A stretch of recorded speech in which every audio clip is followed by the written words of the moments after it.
Good morning, you guys. So I am going to do a 2-week bump date because you guys are pretty much caught up.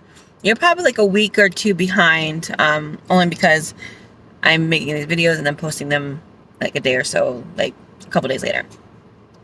So you're probably about, I want to say maybe close to 2 weeks behind, maybe a week and a half. Today's date, just so you guys know, is the 25th of October, and I am currently 16 weeks and 2 days, and so this is going to be my 14-week to 16-week bump date.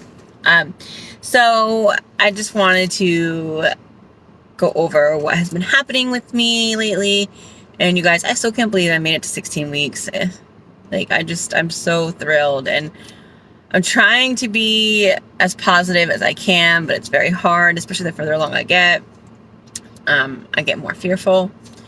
Anyways, so symptoms, you guys. I have been having sciatic issues, and when I called my OB, she's like, oh, that's not pregnancy related. Go to the urgent care.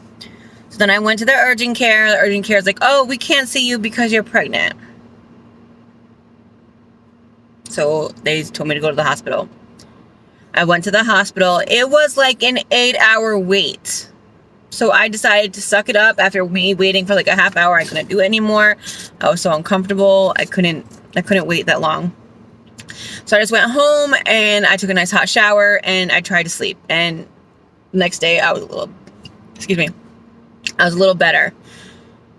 So then a friend of mine, she works for an ortho place. And so she said, why don't you come see my doctor? They see pregnant women, blah, blah, blah. So I made an appointment there and went there for them to tell me they can't help me. So I just have to suffer through the pain. Speaking of which, I am not going to be seeing my OB anymore. I am switching because I don't like the kind of care I am receiving from my doctor this time around, even though my doctor has been through all my pregnancies with me for the most part. I've always seen the same doctor, except for when I was pregnant in Florida.